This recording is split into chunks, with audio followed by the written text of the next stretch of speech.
This episode is brought to you by Snap Accounting and Snap Payroll, a cloud-based software solution for your small business accounting and human resource automation. Welcome to the Digital Transformation Academy podcast.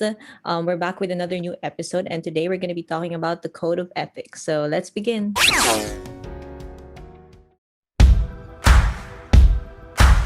Welcome to the Digital Transformation Academy. My name is Dennis Hilario and I'm here to help you in your digital transformation journey. Let the show begin.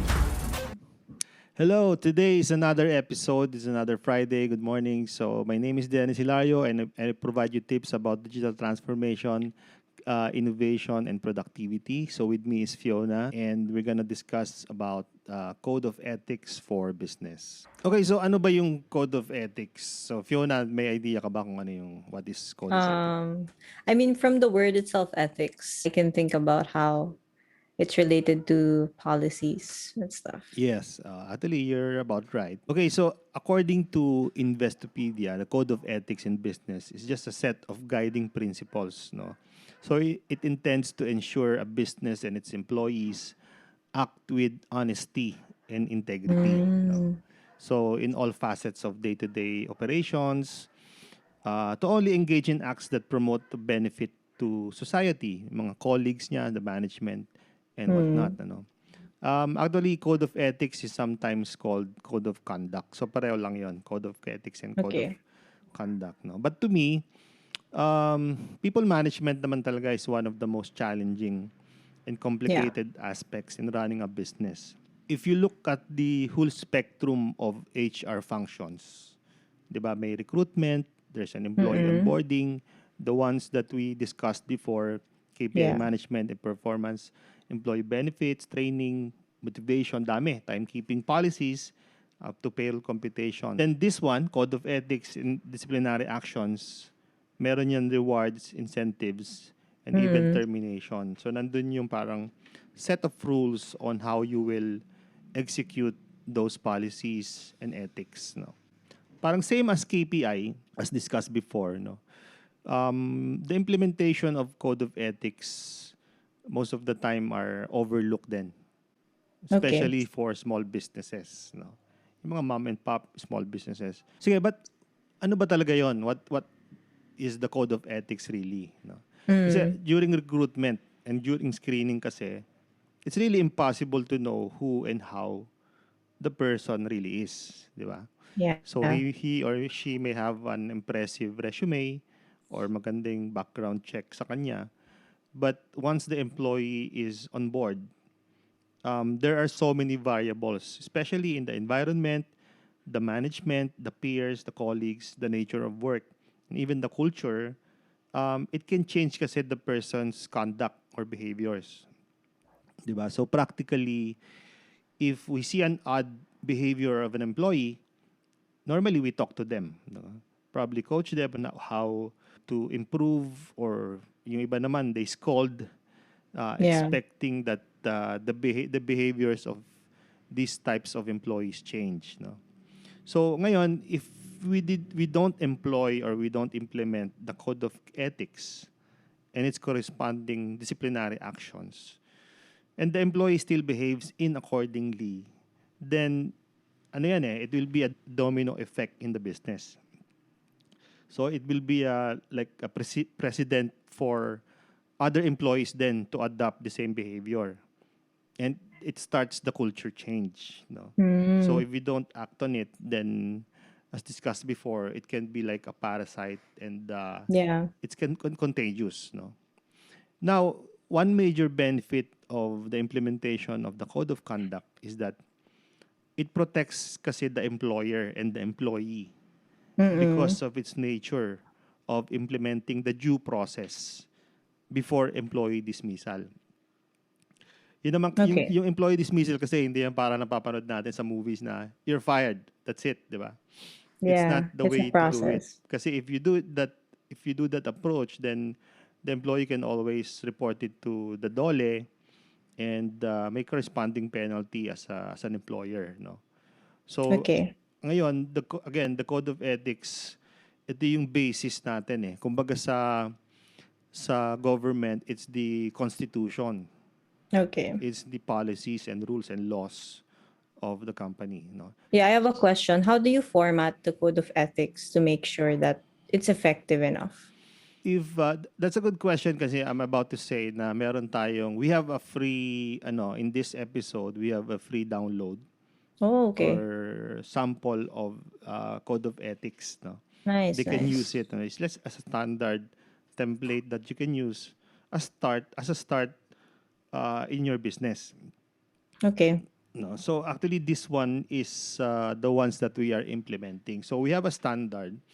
So based on the company's culture, you can tweak those rules, no? Kasi may mga, for example, may first offense, may second offense, may Mm, third offense, ito yung corresponding penalty. No? So of course the employer has the discretion to be more lenient or to be more strict in their regulations or their policies, di ba? yeah. So this is just a standard that they can download for free. You can view Okay. it, you can check it out in Nice. the below link, no. So how do we execute this, no? So as a simple Mm, guide in this episode, i-discuss ko lang yung a very brief guide in executing code of ethics. So this one yeah. is like a simplified version. Of course, there are so many scenarios, there are so many variables, but this one is just a simple guide on how to do it. So Okay. the first step is that, di ba, meron ka ng code of ethics. All employees should sign this upon recruitment and onboarding. So on top of Mm, the contract that they sign, the employer should orient them as well, the employees, about yeah. the code of ethics, and they have to sign on it. So it means that the employee is agreeing, di ba, to follow these guidelines. No? Mm-mm. So after that, step 2, the supervisor, pag may mga incidents, no, na the supervisor or the colleague nakita niya na parang nilabag niya yung code of ethics, no? So normally there should be an incident report submitted to the HR. No, for example, a very simple example is consistent tardiness. Yeah. O kaya naman nag-absent without official leave, so AWOL, no. Should the peer or the supervisor find the employee committing an offense, then they should submit the incident report to the HR. Mm, So, anong gagawin ngayon ng HR? So, the due process is that the HR personnel should issue a notice to explain what's that? or NTE. So, kung sino yung nag-commit ng offense, dapat mabigyan siya ng notice to explain to justify himself or herself or probably deny the allegation. Yeah. Diba? So, parang again, para siyang normal constitution or law na meron kang uh, explanation of why, meron kang affidavit of Yeah. why you committed the offense or probably denying it, di ba? So part of the NTE is that nandun yung classification in Mm, reference with the code of conduct. Kasi doon sa code of ethics or code of conduct, meron doon classifications eh. okay. Class A, Class B, Class C. Anong klase yung offense? So, dapat naka-indicate doon sa NTE exactly kung ano yung offense na na-commit ng Mm-mm. employee. Then step 4, which is the last part of it, is that if the HR find enough evidences, then they can execute the disciplinary action or reprimand the employee as per the code of conduct.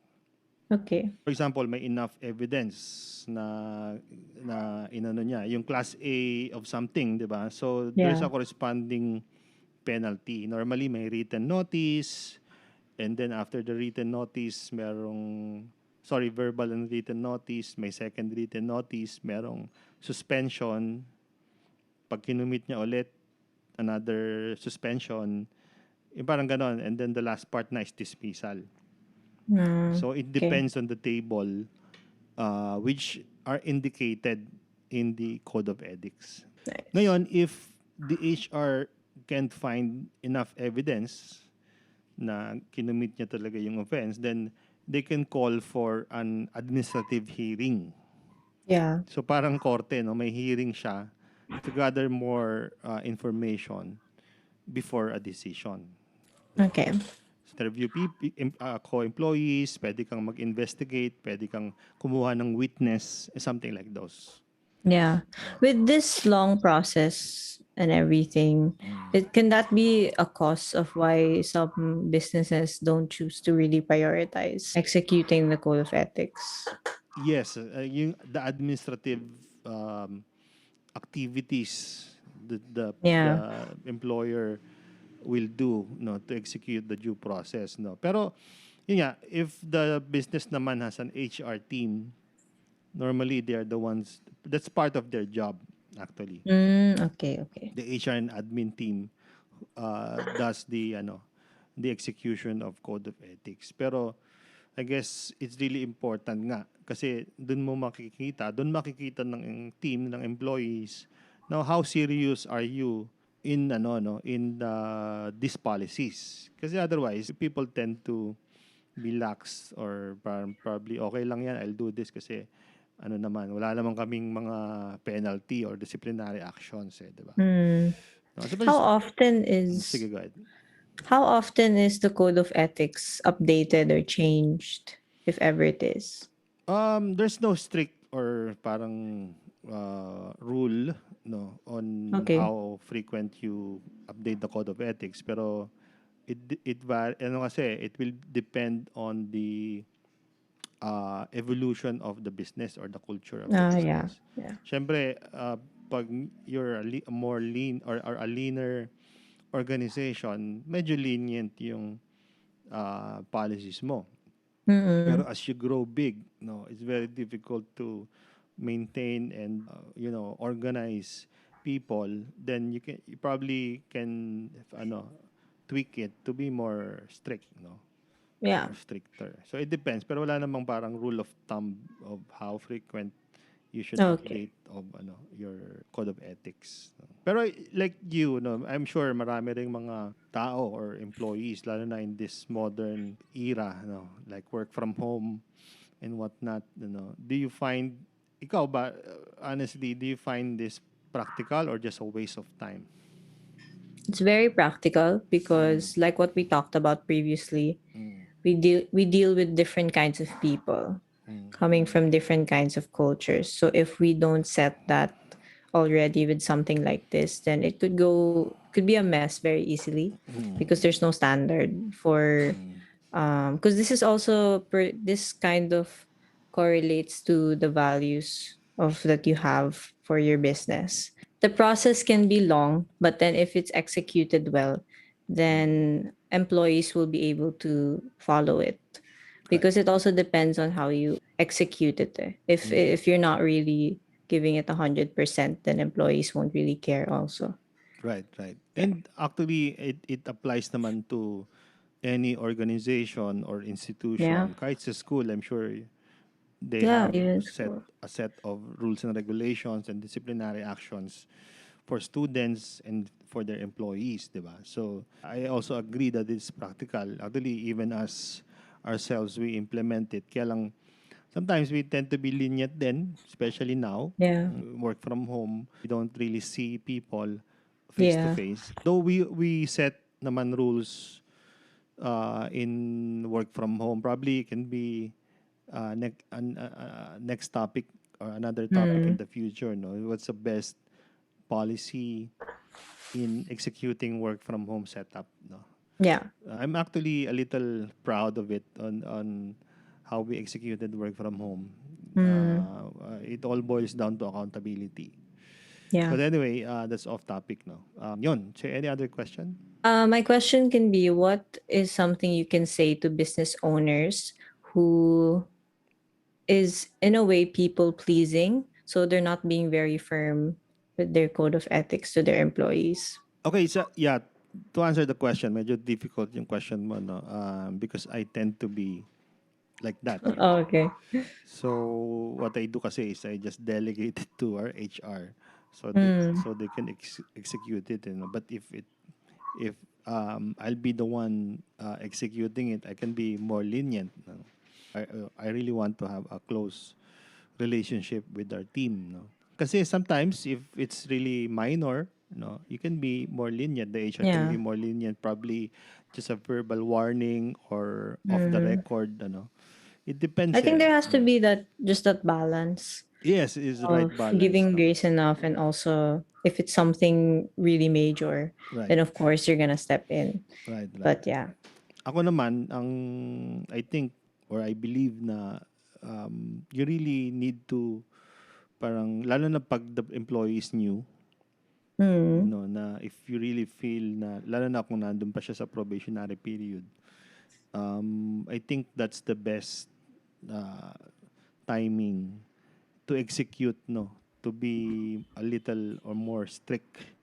Yeah. Kasi pag matagal, pag na-prolong pa yung tenure niya sa company, then like I said, it can be contagious, no. Yung Mm-mm. mga long-term employees or long tenured employees, I think those are the ones who deserve leniency in Yeah. terms of policies, no. Pero the ones who are new, they're the ones who should be, dismissed as soon as possible. You know. Yeah. Yeah, I think that's my take on it. Yeah. Okay. I think that's all my questions for now. Right. So thank you so much for tuning in. Okay, I'm excited to announce the second edition of my Accounting Starter digital course. The updates there is that I incorporated the payroll process, the Mm. basic payroll terms, the basic payroll computation and whatnot. And I also introduce, kasi before, the first edition of my accounting course is that we introduced Snap Accounting, but this time it includes Snap Payroll. Okay. And I'm Nice. actually hosting a weekly online tutorial. It's free. So check it Mm. out in the below link. No? I'll do it later this afternoon. We'll be executing our first online Snap tutorial Nice. for free. Kasi our advocacy or my advocacy is to provide free accounting software Mm-mm. and payroll software for micro businesses and startups. Or kahit na small businesses, no? Yan. So, walang catch doon. It's 100% free forever until its commercial launch. Okay, that's it for today. Thank you guys so much again for tuning in our podcast. If it's your first time here, welcome.